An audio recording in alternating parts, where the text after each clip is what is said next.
Today's episode of the BS Podcast is brought to you by SeatGeek, our presenting sponsor, and our favorite app for buying and selling tickets for sports and music. Go to SeatGeek.com/BS to start using SeatGeek. We're taping this on a Monday. You can even do it tonight if you want Celtics Clippers tickets in LA. Come on, Boston fans, come out. Don't forget to download the free SeatGeek app and our promo code BS. SeatGeek sends you $20 upon your first purchase. Today's episode also brought to you by our old friends, Simply Safe. There is no better way to protect your home. Simply Safe has no long-term contracts and the best 24/7 protection possible for just $14.99 a month. $14.99 times 12. That's less than $200 a year. Visit simplysafebill.com to get my 10% off discount. Simplysafebill.com. Finally, today's podcast brought to you by my new website, The Ringer. Subscribe to our newsletter at theringer.com.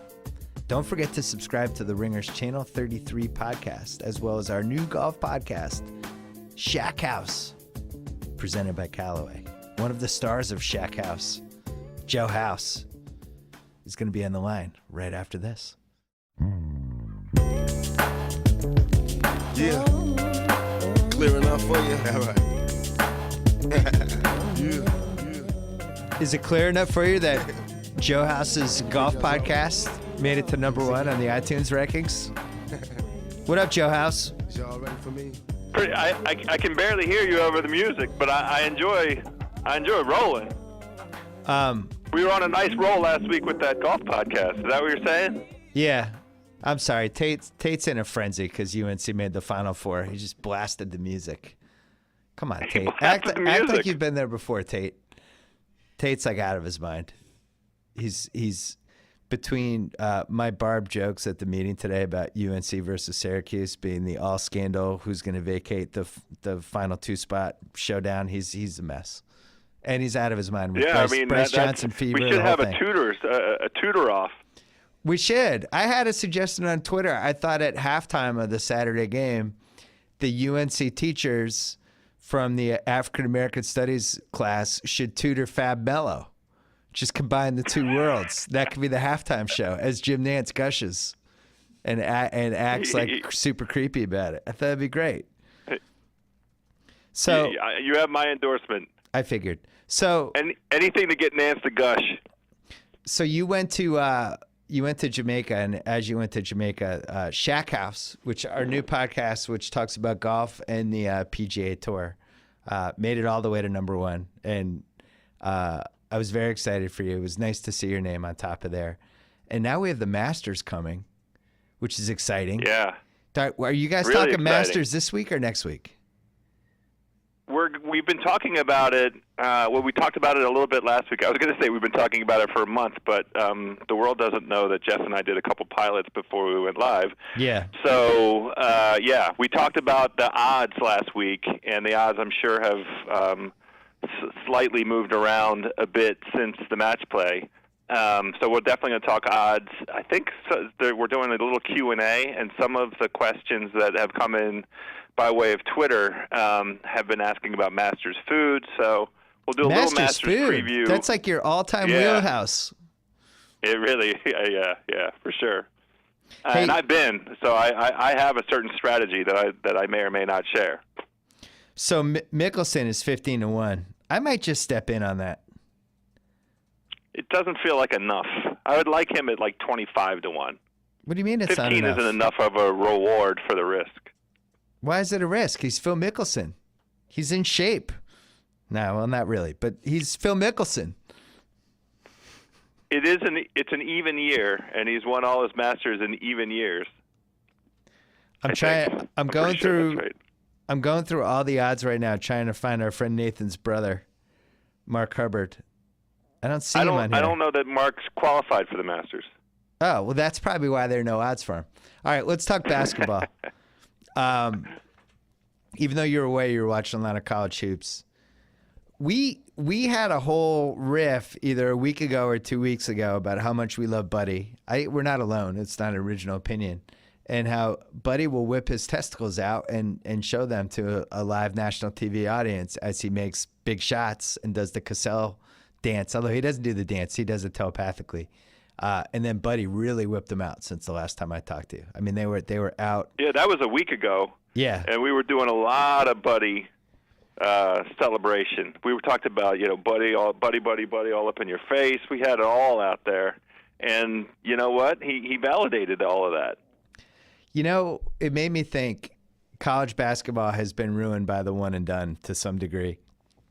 And every once in a while, somebody stays 3 years, and then they're awesome in college hoops, and it's really fun to watch. And it makes me think, like, God, just wish – I know it's impossible, and I don't begrudge any of these guys for coming out early. But at the same time, it's really fun when somebody has got a little experience and is a little bit weathered can just do it on a big stage to a point that I really thought they were going to win Saturday, because of him. I was like, he's going to come up big and he's going to win the game for them. You don't get to feel that way about college basketball players that often, Yeah, there aren't guys that you can identify. The thing that I like on that particular theme, there are two seniors that have effectively played themselves into the lottery. So Buddy was probably already a borderline lottery pick, but Chad has him as possibly sliding into the top 5 now. And Bryce Johnson from North Carolina has also had a great tournament, and looks like he's potentially sliding into the top 15. Two seniors, both of whom, Buddy's already 22. He'll be 22 until December, and Bryce Johnson turns 22 in June. It takes on this sort of prevailing sentiment with older players being in disfavor because you're missing out on some of their early cheap contract years. We're going to test that a little bit this draft, right? I think so. And you and I both like Bryce Johnson too, and we even went to Tate. We asked him a couple weeks ago, why isn't Bryce Johnson more respected? And he's like, well, he's older, and Tate insinuated there might have been some maturity issues. Tate's nodding. But yeah, Bryce Johnson's good. Why wouldn't he be able to help an NBA team? Some of this stuff, it just seems like they go nuts with the potential of these draft picks, especially in January, February. And at some point, what helps is when you actually see them play really well in big games with big crowds. That's usually a good indicator of whether you might be good in the NBA. And, Jaylen Brown, who I think is really talented swingman, certainly the type of guy any team's looking for in the small ball era, but he sucked in the Pac-12 tournament, and he sucked in the actual tournament, and I don't want to overreact to it, but that tells me it would be nice if he stayed in school for another year and maybe figured some stuff out, right? Yeah, I kind of feel the same way. I'm not going to kill Jamal Murray, who's only 19 years old. Yeah. And he's got the game to come out and play right now, but it's all potential. He didn't blow me away with any single performance this season. Well, the best thing he's got going for him is what Devin Booker's been doing on the Suns. So the Celtics played him the other day, and I've seen him a couple times in non-Celtic games, but it really got to watch him in the Suns game. And the guy's great. He's the 13th pick in the draft. The guy's going to be like a multi-time All-Star. He's exactly who you want in the modern NBA for a perimeter guard who can create stuff and do things and create his own shot, shoot threes, create shots for other guys, attack the rim. And I wonder if that's going to affect Jamal Murray's draft stock at all, where I'm not saying they're exactly the same, but it's some of the same DNA, right? Yeah, some of the same DNA. And look, I'm not meaning to impugn or slight or diminish Jamal's achievement this season. Yeah, he's 19. He's 19. That's right. But which in this era is a desirable thing. He's 3 years younger than Buddy. Yeah, I mean, Marcus Smart's getting murdered back in Boston because he's just falling apart from an outside shooting standpoint. Still does a lot of good things during games, and I looked up how old he was, and he's 3 months younger than Buddy. So yeah. That's why you have to put all this stuff in perspective one way or the other, right? Like if Marcus Smart was a junior in college, I guarantee he'd be really good in these games, And at the same time, like we've seen guys who stayed 4 years, and maybe that made us overrate them a little bit, 3 to 4 years. I think Morrison was a good example of that at Gonzaga. where Yes. sometimes you're just a really good, mature college player, and that doesn't translate to anything. I feel even stronger than how we felt last week about Buddy, where you have he just has things that work in the NBA. And you know it when you see it. You know, it's not just the three-point shot; it's the mid-range game. The guts and the fortitude, right, are a very good starting point. He's been up for every big game. He was awesome in the Kansas triple overtime. You know, he's been great. He was great in the LSU game. Yeah, he even in the tournament when they got bounced, the SEC or Big 12, whatever one they're in Big 12. He made a half-court shot to win the game, and then it didn't count by a split second, but he was pretty great. By a fingertip, I'll tell you, yeah. My dad and I had a long conversation about this on Friday. Both of us really like Brandon Ingram. I think I probably changed my opinion on him more during this season over everyone else that I've been watching out of all the lottery picks. He just makes sense to me as an NBA player. Like, unequivocal, perfect stretch four. He can rebound. He gives a shit. Like, they had him at the front. They were losing that Thursday game. Like, his team wasn't very good. But they had him at the front of the press. And he was really hustling, you know? And then on the other end, he's got to create offense for them. And I kept waiting to see him, like, jog back or, you know, take some sort of shortcut or not care. And I thought he played hard the whole game without exception, which was what I was looking for from him. And the other thing that jumped out with him, it's a really quick release on the threes. Just gets it off, you know. And that's going to be something that when he's an NBA player and he's making 40% and he can get that off quickly with guys running at him. And then on top of that, go down low and I don't know. I just really like him, and it really made me wonder, like, if the Celtics somehow got number one. I don't know who I'd want. I think Ingram actually translates to where the NBA is going more than Ben Simmons does. What do you think? I disagree strongly with that. And good. I also think that Ben Simmons is a much more mature physical specimen than Ingram. Was a year and a half older. Yeah, so that makes a lot of sense. But Ingram will never have a body like Ben Simmons, and we know we have lots of experience with guys who were effective in college but can't play a full 82-game season, can't play 75 games in the NBA. You know, Kyrie Irving, Bradley Beal, you know, a couple guys who have never played a complete season in the NBA. Yeah. And Ingram is 6'10", 196, which, you know, and awesome wingspan and all of the things you just described in the way of offensive talent. Who is he going to guard? Who's he supposed to be guarding? We could go back 10 years. Tayshaun Prince kind of a defender? We can go back 10 years and we would have had the exact same conversation about Kevin Durant. And we might have, because I think I had my podcast in 2007 that summer. Same thing. Durant was 6'9" and 180 pounds and couldn't do any weights. I don't think Ingram's the same kind of scorer, but he makes sense to me where the league's going. My thing with Simmons, first of all, terrible that he didn't make the tournament. It's just really bad, especially when you watch some of these teams. You know, it's like, wow, how do you not make it? But not being able to shoot, every NBA game I watch, they can't hide the guy who can't shoot. You know? So unless he can go into these workouts and just make 25 or 33s in front of some of these people, I think people are going to get worried. I think it's up in the air. And the more I talk to people I know in the league and little birdies and things like that, I think it's a toss-up. I don't think people know who's going first, which is crazy because Ben Simmons had it locked 3 months ago. I'm prepared to accept all of the criticism that I may get and may deserve for this, but I'm not sure that we know for sure that Ben Simmons can't shoot. We know that he can't be successful in that garbage offense that garbage LSU put him in, and had him, you know, took away his confidence. Early on in the season, when you and I were very enthused about trying to catch all of the LSU games and seeing Simmons and make sure we got all the Simmons we could catch, you know, because we had such a great time riding Kevin Durant that year at Texas.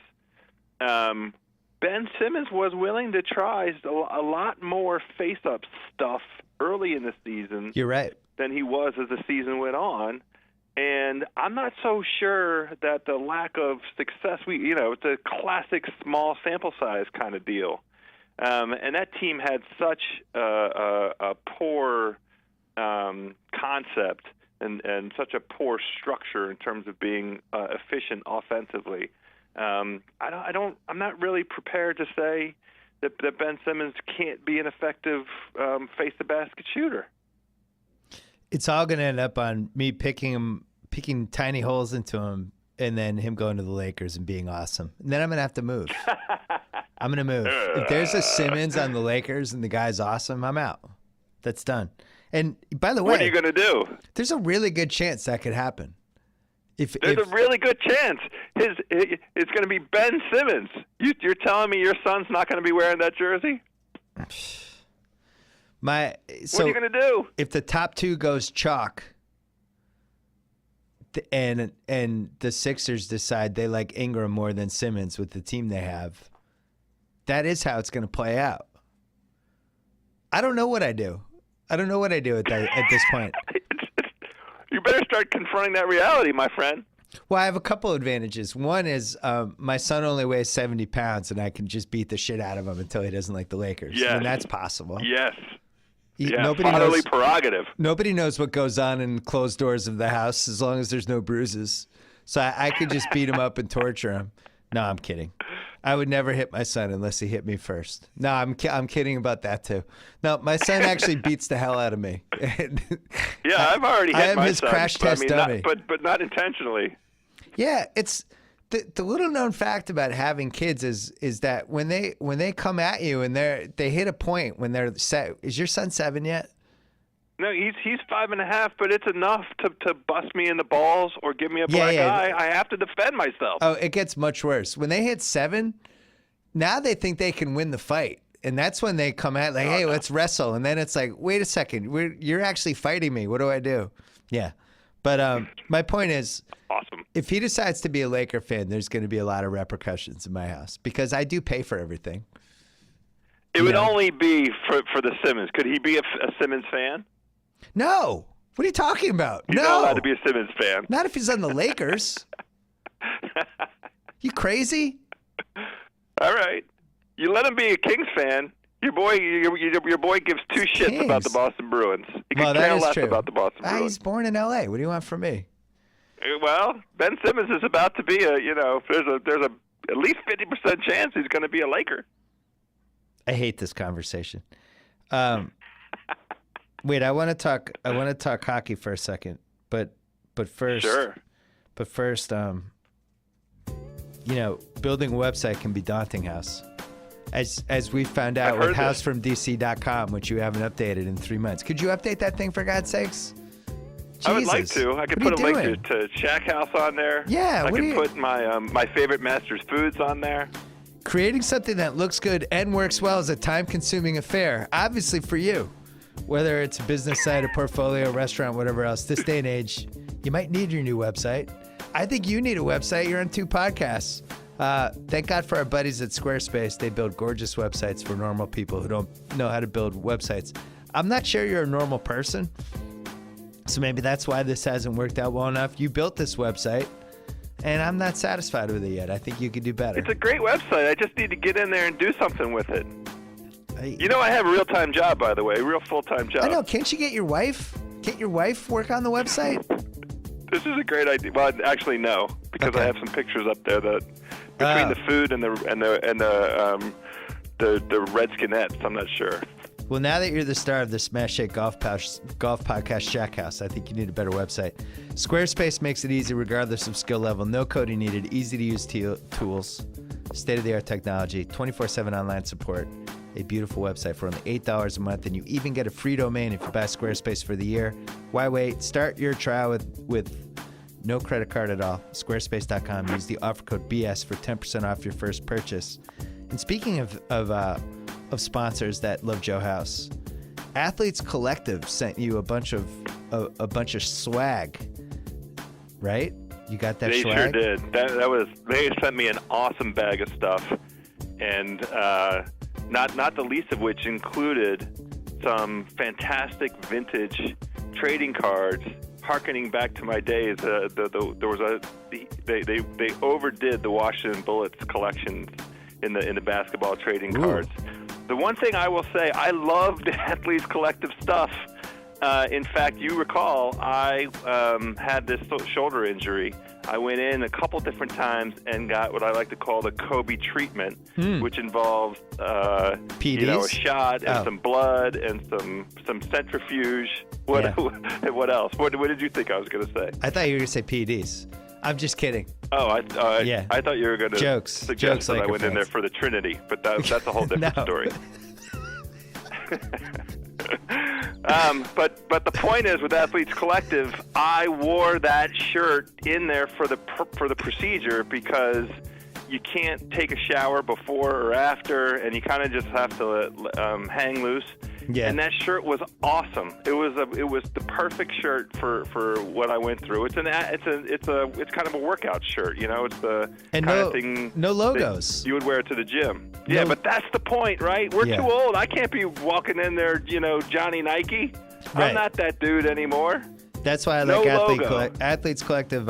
No logos, 30 to 40% less expensive. If you go to athletescollective.com right now, enter promo code BS. You'll receive 15% off your first order. All orders include free shipping and returns to the U.S. or Canada. 100% satisfaction guaranteed. Athletescollective.com. T-shirts, not just for everybody, but especially for white guys in their 40s who can't wear stuff with logos on them anymore, like me and House. All right. So we talked about hockey before that segue. So I went to see Connor McDavid again on Saturday night. Oh. I brought my daughter and her friend Inez, who's very sweet. So second time seeing McDavid. First of all, he's might be the fastest skater I've ever seen in person. He didn't totally unleash the wheels in this game, but he did in the first game. And it was actually like he was going so fast that I got frightened. I thought like he wasn't going to be able to stop and he was just going to go through the boards. But his team's terrible. I mean, they're always terrible because they just pick forwards and they don't pick, they don't care about stuff like defense and goaltending. Yeah. But they're up 5-2 after 2 periods. And oh my. The Kings. Kings are really good. Yeah. The Kings will be a Final Four team. Are. Mark my words. I know. I'm worried about the Kings. So Zoe and her friend and I'm like, should we go? What do you want to do? We'll just wait out the first, because I really want to get a couple more McDavid thing. The Oilers come back, and there's like the last 10 minutes of the game, he took over the game.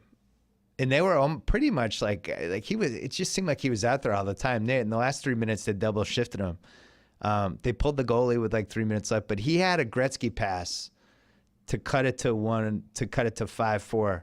He was coming around from behind the net toward like if you're staring at the goalie net, he came around the left side of the net, backhand, and just without even really looking, flicked this pass all the way across to some guy who was at the far goalpost who just tipped it in. And it was like, oh my God. It was like one of those passes. And yeah. What kind of sound did you get from the crowd? Oh shit. It was one of those sounds. That disbelief, he also scored like, wow. Vincent Lecavalier, who came back, who's our age but had a really nice run with the Kings, and then hasn't been playing as well lately. For some reason, decided to stick handle the puck in front of his own net. This is earlier in the game. McDavid comes in and poke checks it as a shot and scored. Oh, I've never seen that one before. Highlights for this game. He poke checked. He poke checked a goal because Lecavalier was stupidly just skating around thing. But he was, and then he almost had a couple more, and he was just kind of. He's just really good, and it's really. The one thing I've learned about hockey going 5 years, it's really hard for players to stand out because they're all wearing helmets. You can't really tell. You can tell by the numbers, and guys are fast. Like Ovechkin shot, you notice. Like you'll notice somebody like Doughty. Guys who can hold the puck like Kopitar, where they go around the net and they're holding the puck and holding guys off and keeping it. Those guys stand out. Lucic, those power forwards, they stand out. But it's really rare for somebody to just stand out in a hockey game just for being fucking great.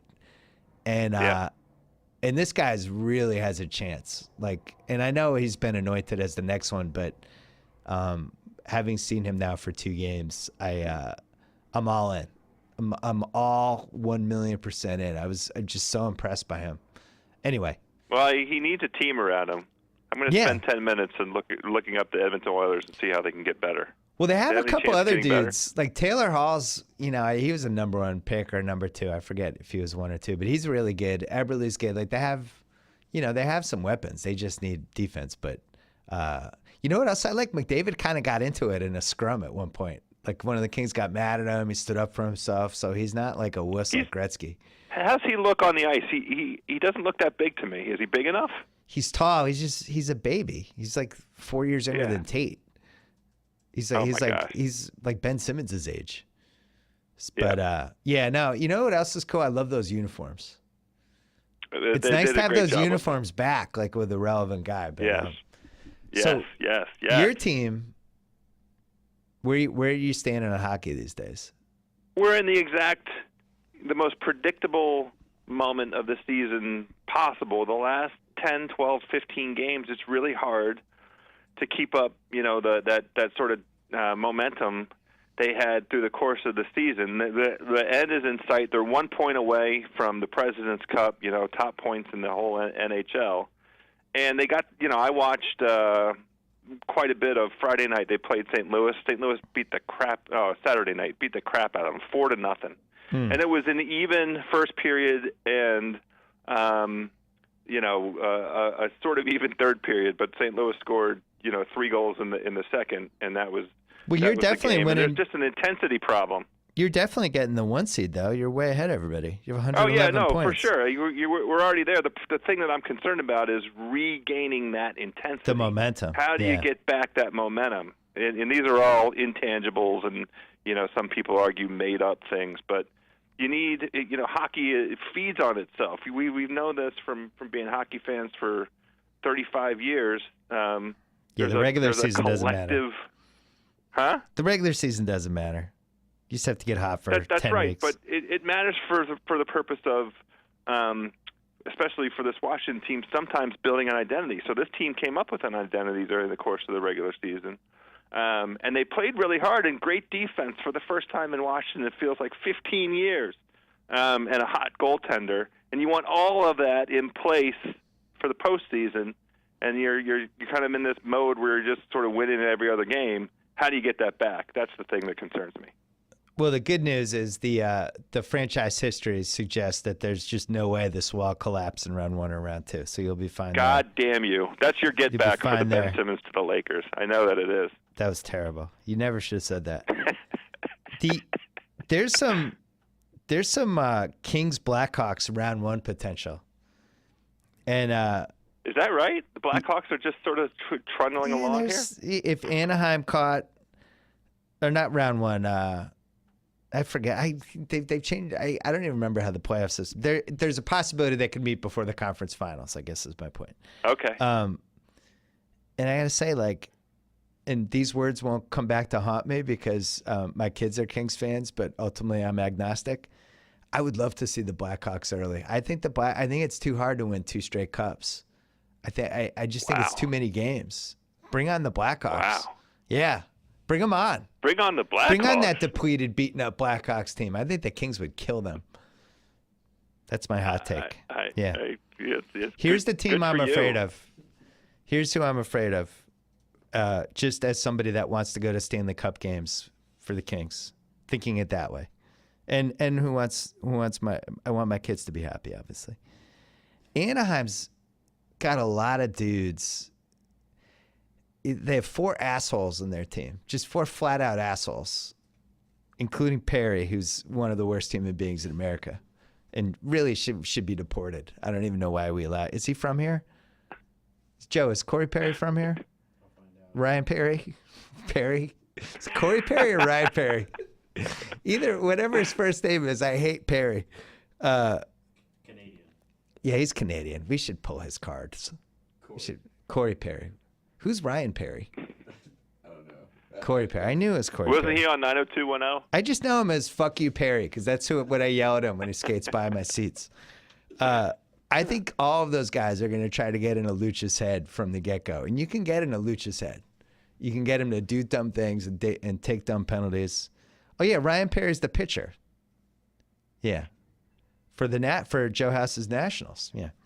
I just think the Ducks have a lot of guys who will be doing stuff and will be up to stuff in playoff games. And if I had to pick a final, I think I would pick the Ducks over the Kings. I hate to say it. Wow. What do you think of that? This isn't a reverse jinx at all. You mean the Western Conference Final? Yeah, Western Finals. Okay. Yeah. And Chicago's out. Yeah, it's back-to-back's too hard. It's not doable. You're playing over 100 games each year. These guys, there's only so many painkillers and amphetamines you can take. You can't get through that. It's impossible. Yeah, they have Getzlaf, Perry, and Kessler, who I kind of secretly like Kessler, but when he's on the other team, you don't like him as much. And then they have Bieksa, who's one of the all-time a-holes. You familiar with Bieksa's work? No, I mean, these are all West Coast teams. I don't get to see hardly any of it. Bieksa was this Canucks defenseman who was super annoying when the Bruins played them in the finals, and has had some annoying moments with them as well. But, yeah, they have 4 agitators. And Perry's the worst. Perry's like, ugh. Anyway. Well, you have to go. Anything NBA we want to talk to really quick? We should Warriors talk Warriors for wins. 4 minutes, yeah. Yeah. This feels like it's going to happen now. I just can't believe it. I'm in shock. I'm in just disbelief. I kept waiting for them to have a tailspin, and now all of a sudden they need to go 7-2 in the last night, and they're going to break the record. I never thought anyone was going to touch that record. Well, we picked a couple games, and we had this conversation like 3 weeks ago to a month ago, and they've been up to it. They pulled out the extraordinary win against Oklahoma City in Oklahoma City. They lost. They predictably lost that game to the Spurs, but they've been up to it. The Lakers loss kind of makes up for that. Pulled that W out of their butt win against the Thunder. But they haven't even really been tested. I mean, I guess at Miami was mildly interesting for a little while. The Clippers have not been up to it. They won 2 games that they never should have won. The Nets game when Lopez missed like the 2-foot alley-oop, that should have been a loss. And that was at the early in the season. Yeah, it was super early. And then the OKC game, that was just a reprehensible collapse by OKC. It was the 2 very lucky wins, but you need luck, And I don't remember them losing a game that they should have won, the Warriors. Maybe it happened. I just don't remember anything as glaring. So they play your Wizards tomorrow night. Sorry about the Wizard season. I mean, who could have seen Randy Whitman falling on his face like this? Nobody. I'm never going to defend Randy Whitman, but really it comes down to Beal. Okay. They're good when Beal plays, and they're not good when he doesn't play, and it's that simple. With the current roster and the way they're configured and the game plan they had coming into the season, and they haven't had him, but for half the games. I don't even know if they've had him for half the games. Well, it's always good to revolve your whole season around a fragile guy in his early 20s. So Washington, John Wall will go at him, but I think they win for sure. At Utah the next night. That's a sneaky game. At Utah playing to get in the playoffs. That's sneaky. What do you think, Tate? You worried about that? It'll be interesting, and I like that it's a back-to-backer. Tate said no way. Not worried at all. Really not worried? Utah altitude back-to-back? Altitude. I'm always worried about altitude. Some length in the front court? I think that's a sneaky one. Home for Boston Friday night. If we had Crowder, I would say we could go at it, but we don't have Crowder. A different team without Crowder. Home for Portland. Home for Minnesota. Home for San Antonio. At Memphis. That one's really interesting. At Memphis. At San Antonio the following night. And then home for Memphis, last game of the season. Feels like 2 more losses in there, but I don't see 3. That's exactly the way I feel, too. I feel like they could lose maybe one of those San Antonio games and maybe one of those Memphis games. Can I just tell you why I want them to get to 74-8? Why do you think I want them to get to 74-8? And then I'll let you go. 74-8. Why does that give them a chance of winning 100 games this season? No, 90. So the record 90, is right. 87. The Bulls won 87. Oh. They had 72 regular season. Then they went, I think, 15-3 in the playoffs, and they finished 87-13. The Warriors, let's say the Warriors went 16-2 in the playoffs, which I don't think is conceivable. Let's just say they did. That would make them 90-10 regular season playoffs. They would have won 90 of 100 games. I don't see anyone ever doing that. To lose 10 times in the entire season? So that's at stake. That's in play. Oof. Yeah. Utah. Watch out for that Utah game. Utah's sneaky. All right, House. Shack House is going to be on Wednesday. You and Jeff Shackelford. You can subscribe to that feed on iTunes. Some great questions SoundCloud. today. Jeff put out on his Twitter feed a solicitation for input for our speed round. We're going to do a little speed round tomorrow. Great. And there's been some great questions, so keep the questions coming. All right, I'm going to bring it's too bad you have to go. I'm going to bring Chris Ryan on right now to talk about James Eha rejoining the Smashing Pumpkins, which is the biggest story of 2016 so far. Well, tell Chris I watched 2 hours worth of Smashing Pumpkins YouTube yesterday based on that Eha reappearance, that shocking reappearance. And it was a great 2 hours. It's the perfect way to recover from Jamaica. I don't even know what the sports equivalent is. Those guys hate each other. Well, Chris and I'll talk about it. You're left out because you have to actually work. Joe House, thank you as always. I'll listen in and I'll enjoy it. Thanks as always. Bye. All right, bye. All right, we're going to bring Chris on in a second, but with college basketball in full swing, you might be like some of the guys in our office, including Tate, the producer. Cord cutters. Tate, you're a cord cutter. When you're a cord cutter, you have to figure out which one of your friends will invite you over to watch games, how much money you need to go to a sports bar and milk like 2 drinks for 2.5 hours, or look for a shady live stream that could shut down your computer. Those are your 3 options when you're a cord cutter. There's a better, cheaper option now. Sling TV, the best way to watch the games live. For just $20 a month, you get more than 20 live channels, including AMC, Adult Swim, and the 4-letter network that I used to work for. And most importantly for this weekend, you get all the Turner channels, including, where's that? The Final Four is on TNT or TBS. Yeah, you get that on Sling TV. You can watch the Final Four on TBS, on Sling. You can also add on channel packs like the Sports Extra package for just $5 a month extra.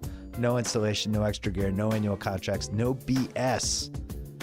All you need is an internet connection. Start your 7-day free trial at sling.com/Simmons for the best of live TV on your tablet, phone, laptop, Roku, Fire TV, or Xbox. Restrictions apply. Tate, did they send you a Sling? Oh, they should send you a Sling. Come on, Sling. Sling.com/Simmons. They could send you one. You can start your 7-day free trial. Check it out, though. Sling TV, good product. And now, Chris Ryan. All right, not only here with Chris Ryan, but with Andy Greenwald, his partner on The Watch, which you can subscribe to on Channel 33. We're breaking that out eventually, though. Couple things. Let's talk couple pop culture things. One, dramatic, important, revolutionary Smashing Pumpkins reunion that was, for some reason, at the Ace Hotel in L.A. How big is the stage in the Ace Hotel in L.A.? It's only like 1,500 people, 2,000 people in that theater. I think that's perfect. That's a perfect statement on where we are with the 90s, that it would happen at a boutique hotel with no advance warning. Was it a Saturday or Sunday? It's right across the street from the Staples. I was down there. I had no idea the Smashing Pumpkins were back. Well, it's first time Corgan, Eha, and Chamberlain on the same stage in 16 years. Yeah. Yeah. So, but he's been recording as Pumpkins with like various other people. But Darcy's been on like a milk carton. I don't know what's up with Darcy. Darcy bought a horse farm, I believe. Like, I feel like that sounds like a very sketchy metaphor, but I think in this case it's true. I think she's gone off the grid and is farming.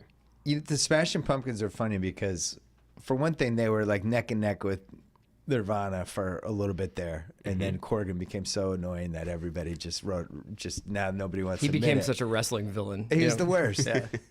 Nobody's ever done more damage to their own band with more interviews. But I was like, I'm gonna research this James Ehud thing. I'm sure there's not a lot on the internet about it. Corrigan just gives interviews to anybody. He might Constantly. walk in right now. There's a million Billy Corgan interviews. In one interview, he's killing James Ehud, and the other one he's not, and it's like I think he's Corgan's insane. on Shack House this week. Is he? Yeah. Talking Masters. He's very available. I feel like he is waiting for everyone to realize his genius to the degree that he does and always has. But really, out of anyone in real life who should have done the Eddie and the Cruisers Fake My Death to see for more acclaim, he's the number one guy who should have done it. Yeah, He should be in New Jersey right now working in a construction site. right around the time of Adore, which is what, 98, when he was Yeah. getting fitted for leather capes. Someone should have just done the intervention and been like, it's better to fake your death. Like, Yeah. go to Tupac Yeah, Island go right full, now and full be a JD legend. Salinger, Yeah. just vanish. Yeah. You guys have seen Eddie and the Cruisers, right? Yeah. Sure. Is that Michael Pare? Michael Pare. Yeah. Behringer. Yeah. That's one of my favorite 80s movies, and it's actually still pretty good. It's got a bad ending. Didn't they make a sequel? Like an Oh, they unasked ma- for sequel, like a decade later? Oh, they made a sequel. They Keep sure cruising? did. What, did they bring Eddie back? That was called Eddie and the Cruisers 2, Eddie Lives. You don't get a lot of Behringer these days. How Behringer's has great in Behringer that. not gotten an NCIS? They give Gary Sinise 2, but Behringer hasn't gotten one yet. Well, He was in Inception. He was in Inception, and I feel like he brought it in Inception, but didn't a little bit of that feel like it was some sort of like charity intervention project? Like that Nolan was just like, I'm going to invest in this guy. I'm going to bring him back. He's my guy. And then no one else wanted him Yeah, to be but his he guy. didn't get like a Travolta Pulp Fiction bump from Inception, is what I'm saying. Behringer had a nice run. Great He's run. the lost 80s star. Oh, yeah. He really is. Platoon? He was a leading dude. Major League. He's incredible in Big Chill. Yeah. Oh, yeah. He's great in that. Platoon, Someone to Watch Over Me. I'm doing this off the top of my head. Did the Sidney Poitier one, Shoot to Kill, which I like that one. And you're right. He's incredible in Major League. But wasn't he also the He principal? kills- Wasn't there some movie that was like the dark horror version seen of that. Lean on Me where he brings a baseball bat but he uses That it was- on Oh, yeah. students? The That was the substitute. tail end of Behringer. Yeah. That was late period Behringer. He when was being also- fitted for leather capes. What was it? Looking for Mr. Mr. Goodbar? He That kills, would have been young Behringer. spoiler alert, kills Joe Clayburgh at the end. Wow. You just broke the hearts of your dozens of Clayburgh fans. They had Can no you have idea. a spoiler alert for a movie 19 that came out a million years ago? Wait, we're missing one. But yeah, he was neck and neck. Like He was like William in the Hurt, Kevin Costner, Kline. Yeah, Costner. Quaid, He's- Kevin he's with all Kline. those. Yeah. The Big Chill generation. I think he turned into the guy from Platoon. It's You very think he's possible. you think Yeah. somebody's he has lost people walking around his apartment going, lost his Barnes! Christopher Nolan, actually. Yeah. The Substitute was the. The The substitute. substitute. So we had. What's we, post Inception? we left out. Oh, Butching Sundance, the early days in 1979. Wow. Not great. Born on the 4th of July. I don't remember him in that He's one. in that? It just kind of ended in the late 80s for him. Like when Major League, that was it for him. Yeah. But there's a good way for it to sort of end in a bad way. Like when Michael Keaton vanished for 10 years, he seemed happy, right? Every time they did a feature, he's like, I'm okay, I'm choosing to A lot do of this. Batman money. A lot of Batman money. He's into hiking or living wherever he lives. That's how Yeah. you do it. You don't want to seem hungry. You don't want to do the substitute. You don't want to do Eddie Lives. But back to Corrigan. Yeah, back to Corrigan. So if he had done the Eddie and the Cruisers thing, we're talking. There's documentaries about him. HBO's doing a 2-hour documentary about him at the 20th anniversary of Melancholy. He's a legend in that, but he's done more damage to his legacy and his career just by continuing to have a career Right. over the last 20 years. And he swore that they would never play together again. I think the last time they played together was 2000. Well, I think he was also just like, it's my band. So whoever I is am the playing with Smashing me Pumpkins. is the Smashing Because he Pumpkins. did Zwan, Yeah, remember? And he did did he do a solo record? And then Swan finally was he was basically like, a Smashing Pumpkins album. Zwan was, he found another woman to play bass. He found another sort of strange guy with hair over Matt his... Sweeney was playing. Matt Zwan. Sweeney was in it. Yeah, Dave Pajo. But didn't they break up even more spectacularly than the Smashing Pumpkins? Like they were on Saturday Night Live one week, and then they were just... And then they were just gone? They were just gone. My wife and I went to see them a couple years ago at the Universal, in Burbank. Yeah. We left before the show was over. That's how annoying Billy Corgan was. Was he playing mostly new stuff? He was just you know how Eddie Vedder he'd kind of try to antagonize his fan base and weed some people out, weed some of the bandwagoners out with some of the decisions they made. Billy Corgan is just trying to antagonize everyone who's ever liked that band. I mean, that's part of his move. He's doing these long, terrible guitar solos and we just kind of looked at each other and we're like, "Do you want to go?" I'm like, "Yeah, let's go. Let's go get a drink." There's something funny about the choosing to keep because you're saying reunite. LCD Sound System got back together this weekend after being broken up for like all of 3 years or something like that. There's something interesting about the idea of choosing to just keep going no matter what. And if you never vanish, like your stock is always in flux. I was thinking about this with Prince, because Prince is doing this tour now where it's just him and piano. He's playing like 57 song sets, and the set lists are incredible. And I saw a video of him playing Heroes or something, the Bowie song, and I was just like, Prince. But Prince has never left, Like, Prince has been releasing he a puts triple out a album record every year. Yeah.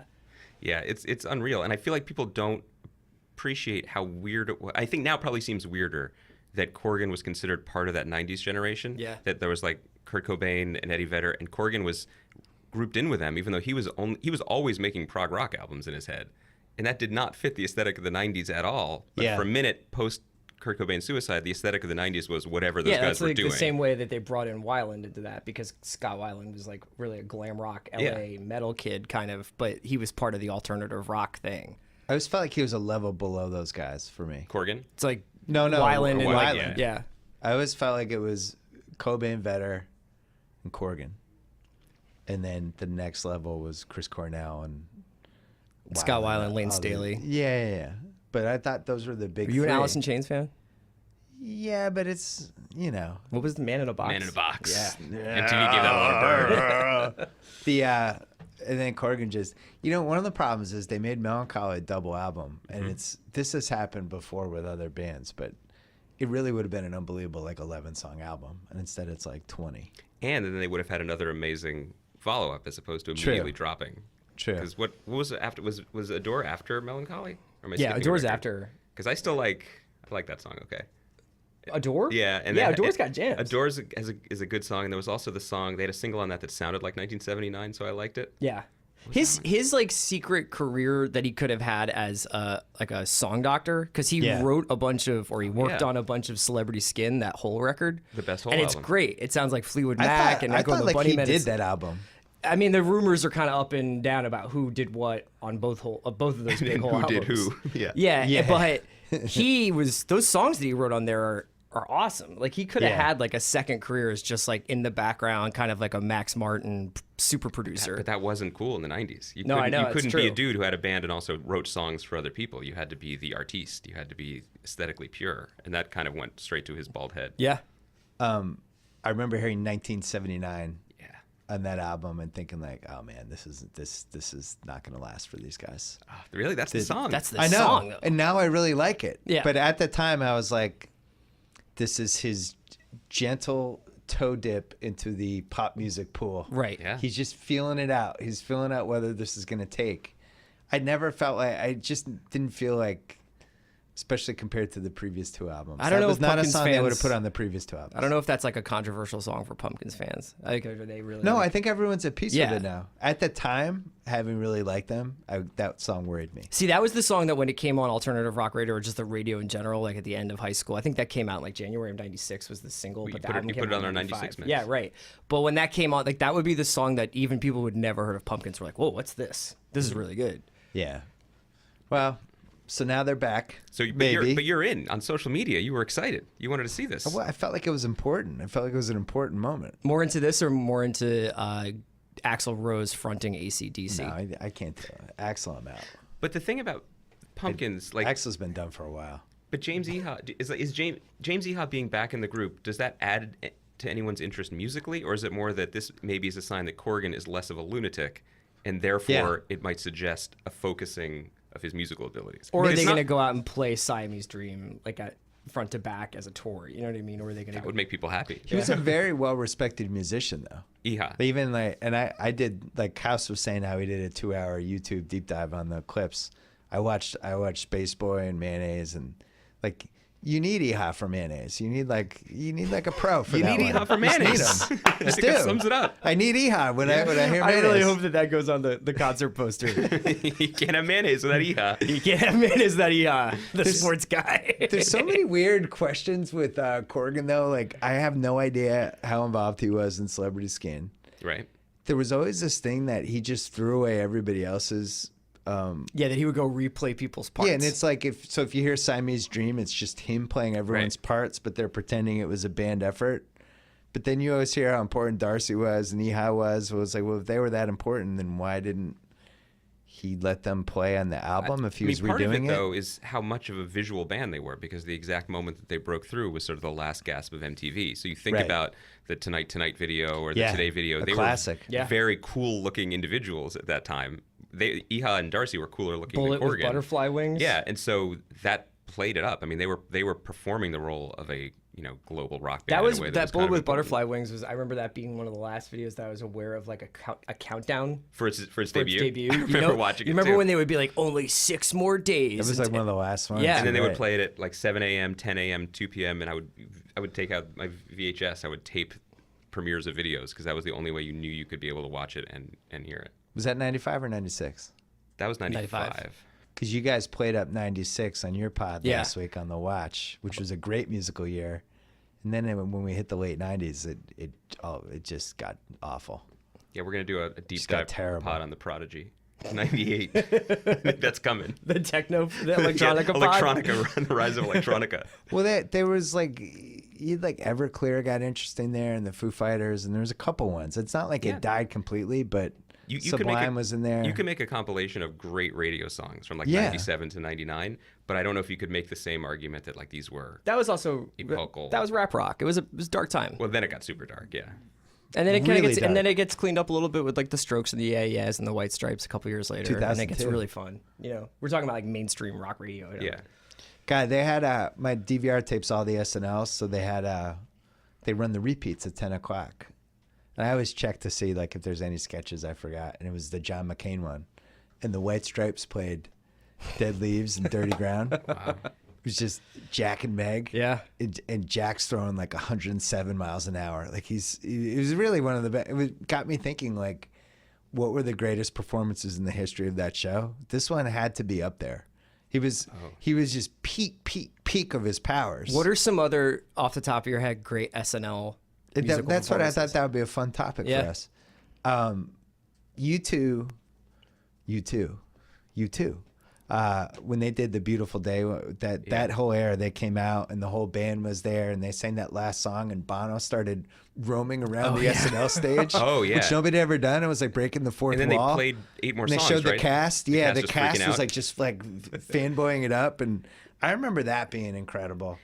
The Stones were the great big disappointment, which was in the Jeff Hill Weingrad book or Doug Hill Jeff Weingrad about Belushi partied with them the whole week and ruined their They voice. just were them. like screwed. But yeah, it was the biggest band that had ever been on that Yeah. show from a point of their career, and he just kind of. It would be kind of interesting to make a list of the 20 bands that were important or that we consider to be like really important bands and then check their SNL performances because they don't always get the timing Yeah. right. So with the White Stripes, the timing was just right so Perfect. that they were peaking and building and everyone was excited and they brought it because the anticipation was high. But then Yeah. there every other band that maybe they hit between seasons, the scheduling doesn't work, and then when they make their debut, they're either not ready for TV or they're past it and they're not even. Most of the time, they catch them right around when you'd want to catch They're them. pretty smart. They catch people early. Yeah. I'm pretty remember sure that. that Neil Young played Rocket on the Free World, Mm-hmm. and like not with Crazy Horse. It was like whatever that solo band. It was he was amazing. That like I can't remember when that was.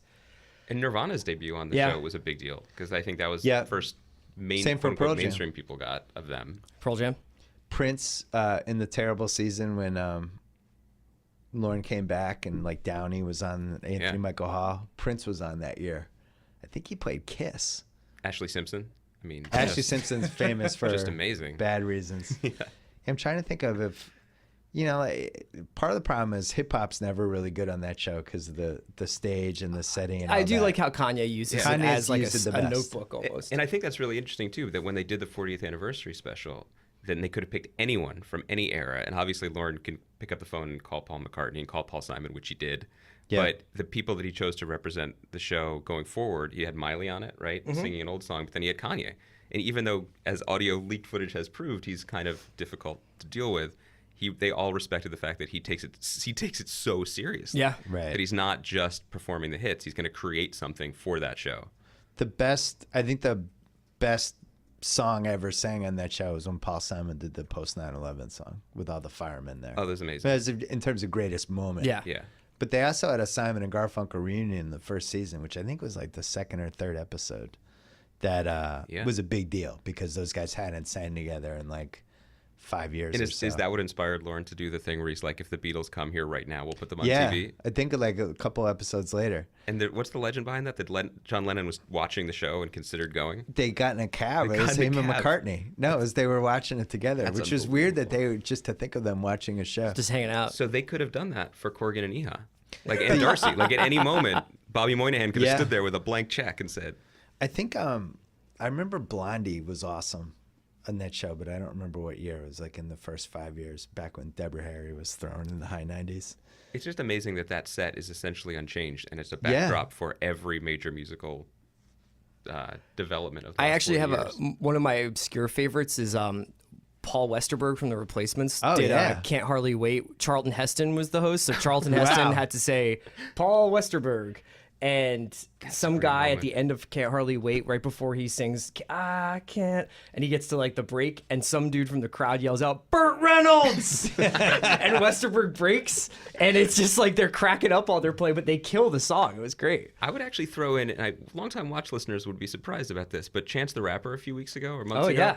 Because I was not in on him until his appearance on the Kanye record, and then I went back and watched his performance, and that's an example of them being really smart, because this guy has never sold a record. He gives everything away for free. He's completely on the come up, and then he destroyed the stage. He just made it his in a way that was shocking, because he's, what is he, 24, 25? I remember one other one that I really liked was Eminem and Dido Oh, yeah.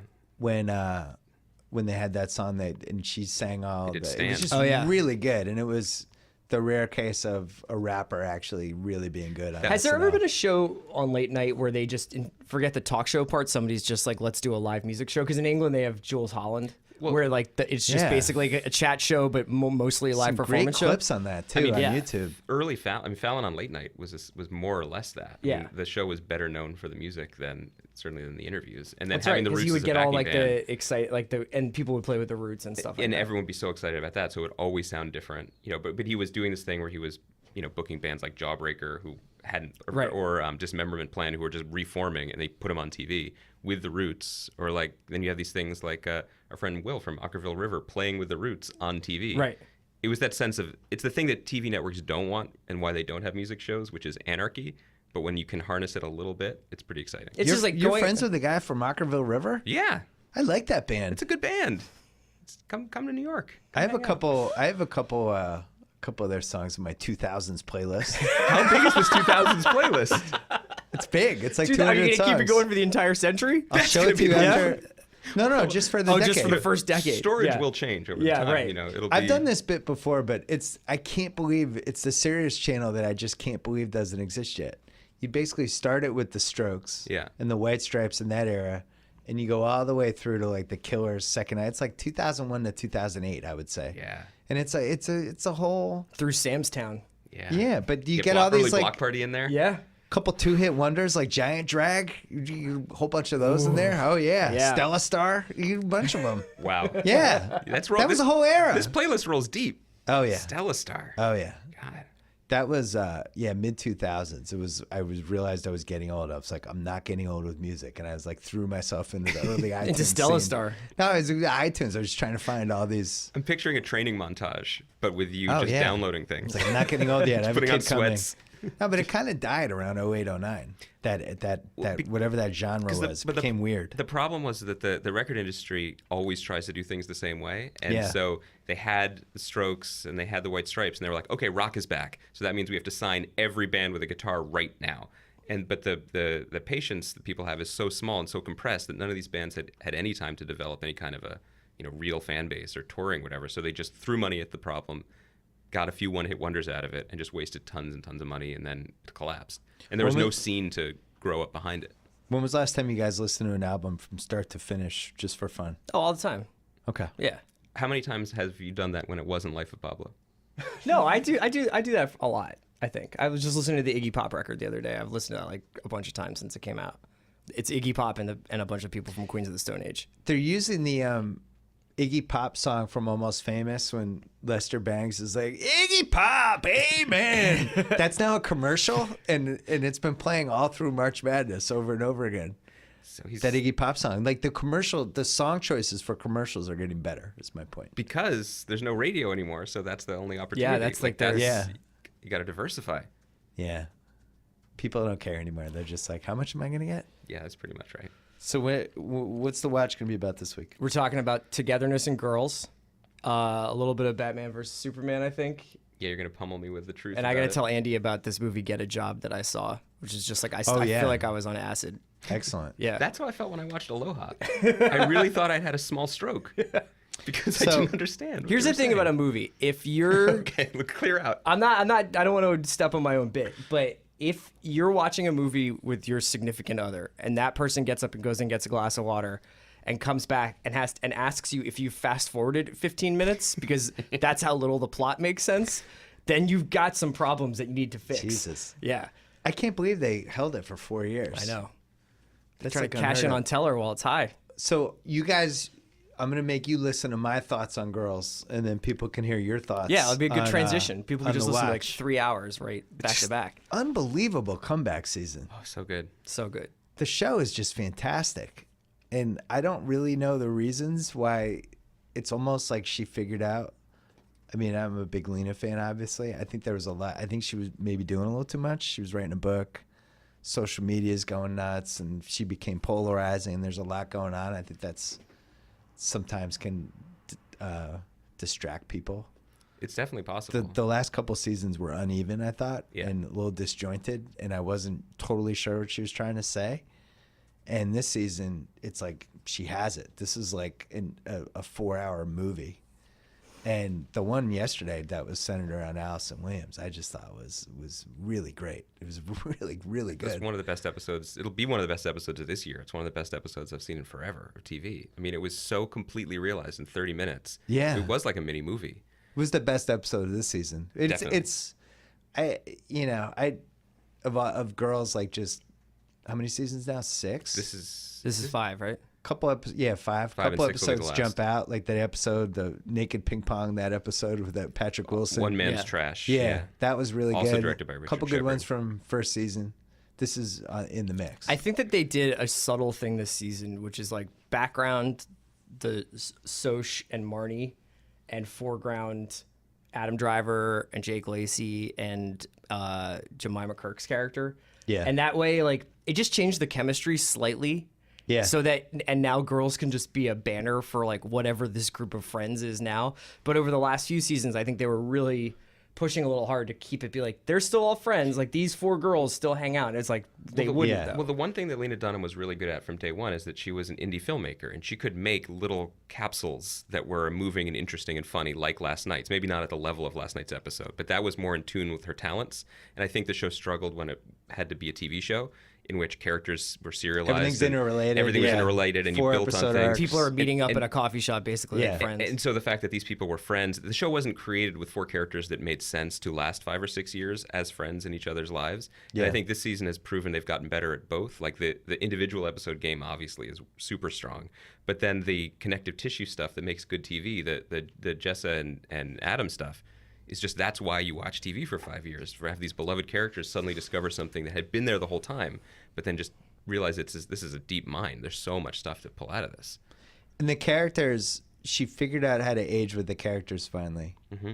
I think that was another problem for the characters were in their mid to late 20s, but still acting like 22-year-olds, which can work. And, I'm not against it, but now it's like they're the right age. Like I thought that scene with, when she ran into the old boyfriend, Charlie, on the street, and she was just saying like, I don't care. I was 22. That was a million years ago. It really Yeah. wasn't. And It was then 2 later years. she says it was 2.5 years Yeah, ago. yeah. And she says, I'm 25 now. And the woman in the store says, that makes sense. Yeah. Right. It's like, But it I has enough thought- wisdom to undercut that stuff. Totally. And I thought that nailed what it's like to be 25, where it's only been 2 years, but you feel like it's been 100. Yeah. You're like, oh yeah, that was and when you I have was so much more 23. wisdom when you're 25 than you Yeah. do when But you're your 22. compression yeah. of time, the way you understand time when you're 25, 5 years, I mean, it's a I don't want to do math. I think it's a fly here, but I fifth. think it's a fifth of your life. Yeah. When you get a little older, 5 years is not so much anymore, and it spaces out. But also, what you can accomplish and what you can try to do in those 5 years is a little bit more spaced out. So It was excellent. it's really good. Remember a couple years ago or 2 years ago, the season tagline was finally almost figuring it out, and I feel like that should have been the tagline for this year. I also wonder because whether they're or not building on what they've done. it could be that having an endpoint is helping. Like knowing that Yeah. like where the show is going, there's going to be like however 13 more episodes left of the show, right? That's right. Yeah. So maybe like I think that more often than not, when people have that runway to land on, they know where they're going. Like it helps. Well, also they know they can choose very wisely and carefully what stories they want to tell, because the scary thing and the best thing about TV in season 1 or going to season 2 is you could tell any story. And then actually a lot of good stuff happens when your options are limited slightly. When you're hemmed in, you only have this many hours of television left to make, so you have to choose the best stories still waiting for you. And Lena's, I think, almost run out of ways to be naked on this show. Oh, I don't know. There's Challenge accepted. Has she hung out of a building naked yet? no. And see, there Has you she go. been in a convertible going on the highway naked yet? No, that's vinyl. That would be the crossover episode. Look, there's something infectious on that set. Everyone wants to get in on it now. Everyone's getting naked. Yeah, we need to get that going in the Ringer offices. All Sure. right, so The Watch, thanks to Sling TV, no installation, no extra gear, no annual contracts, no BS. All you need is an internet connection, and you can be watching more than 20 live channels, including the Final Four on TBS. Start your 7-day free trial at sling.com/Simmons for the best of live TV on your tablet, phone, laptop, Roku, Fire TV, or Xbox. Restrictions apply. Thanks to Athletes Collective, your home for quality logoless activewear that's 30 to 40% less expensive. Go to athletescollective.com, enter promo code BS. You receive 15% off your first order. Thanks to HBO Now. You don't need cable or satellite to watch HBO. Download the HBO Now app and start a free 1-month trial. If you like The Ringer, I think this would be a very good idea. That's all I'm going to say. Thanks to SeatGeek, the presenting sponsor of the BS podcast at Channel 33. And go to theringer.com to subscribe to our newsletter. We're closing in on 175,000 subscribers, getting great feedback for it. Andy, you miss writing? Sometimes. Yeah? That's how I feel. Sometimes, but then sometimes not. You know what I don't miss is the blank Microsoft Word document. Yeah. It's just so intimidating. It's just like the marble, and you just got to sculpt, man. Maybe you could just like prep the page for me to write a couple like ideas, and then I can work within that. Yeah. Talk to my agent. Okay. All right. We about this bitch. Anytime y'all want to see me again, rewind this track right here, close your eyes, and picture me rolling.